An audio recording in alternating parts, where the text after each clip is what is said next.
حضرت عمر خانہ کعبہ کے اندر موجود ہیں، ایک صحابی نے، اور بعض روایات میں تابعی، لیکن راجح بات یہی ہے ایک صحابی نے رکن یمانی کو، آپ جو خانہ کعبہ گئے ہیں اللہ تعالی ہم سب کو خانہ کعبہ کی زیارت نصیب فرمائے، جو خانہ کعبہ گئے ہیں وہ یہ بات جانتے ہیں ایک ستون کے اندر حجر اسود نصب ہے اور دوسرا جو اس کے متصل ستون ہے وہ اس کو رکن یمانی کہتے ہیں۔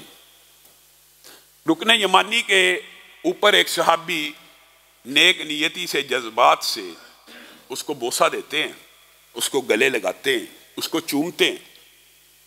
میرے بھائیوں، اللہ کی قسم دنیا میں نیتیں اگر نیک سب سے زیادہ کسی کی ہیں یا ہوتی تو کن کی تھی؟ صحابہ کی۔ لیکن نیک نیتی دین میں دلیل نہیں ہے کہ نیک نیتی سے جو مرضی عمل ایجاد کر لیا، یہ دلیل نہیں ہے۔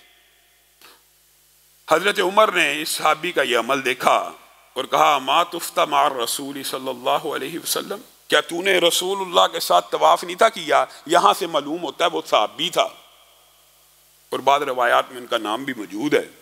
تو نے رسول اللہ کے ساتھ طواف نہیں تھا کیا؟ جی ہاں کیا تھا۔ کیا رسول اللہ نے رکن یمانی کے اوپر جو تو کہہ رہا ہے یہ کیا تھا؟ نہیں تھا کیا۔ بعد آ جا، اگر دوبارہ میں نے تجھے یہ کرتے ہوئے دیکھا تو میں عمر تجھے درے لگاؤں گا۔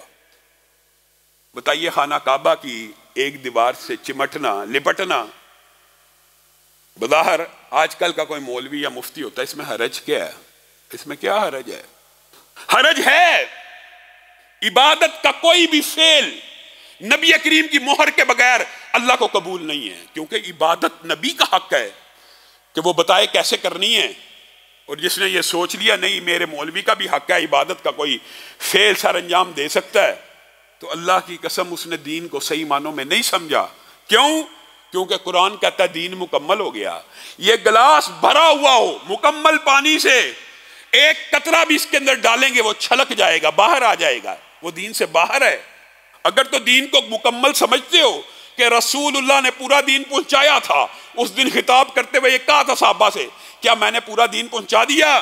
صحابہ کو گواہ بنایا، لیکن مجھے اور آپ کو کسی نے مغالطے میں ڈال دیا۔ رسول اللہ صحابہ کو گواہ بنا کے قرآن کی آیت کی تشریح کر رہے ہیں، الیوم اکملت لکم دینکم کی تشریح ہو رہی ہے کہ آج کے دن احکامات میں سے آپ کو پتہ یہ آخری آیت ہے، آج کے دن دین مکمل ہو گیا ہے، اللہ تعالیٰ نے تمہارے لیے دین اسلام کو چن لیا ہے۔ اور میرے صحابہ مجھے بتلاؤ میں نے دین مکمل پہنچایا یا نہیں؟ صحابہ نے کہا پہنچا دیا۔ آج کا مولوی کہتا ہے نہیں پہنچایا۔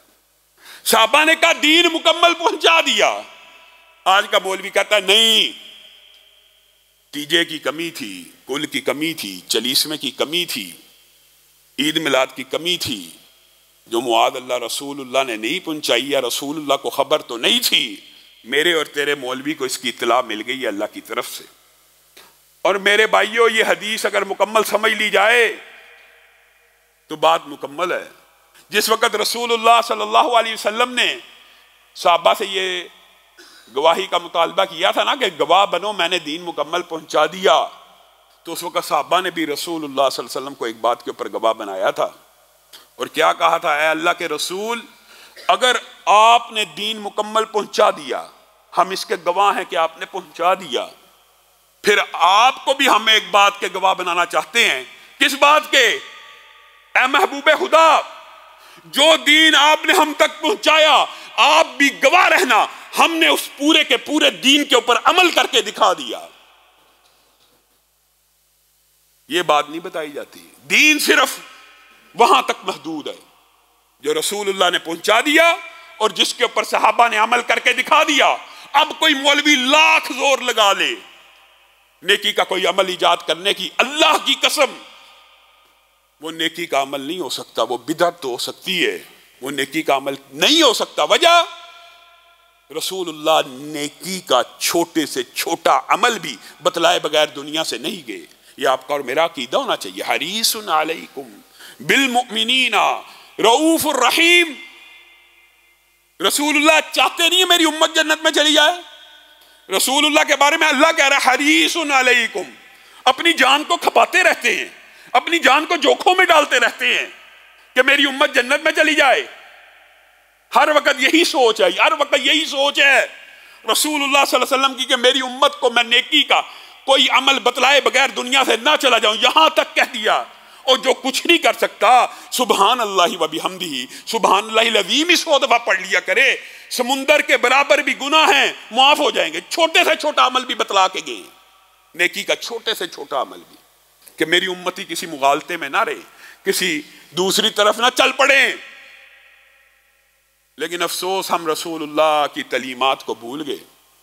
اسی طرح حضرت ابوبکر کے دور کے اندر ایک بندہ خانہ کعبہ ہی میں طواف کر رہا ہے اور منہ سے الفاظ نکل رہے ہیں لبیک یا ذا المعارج، لبیک یا ذا المعارج.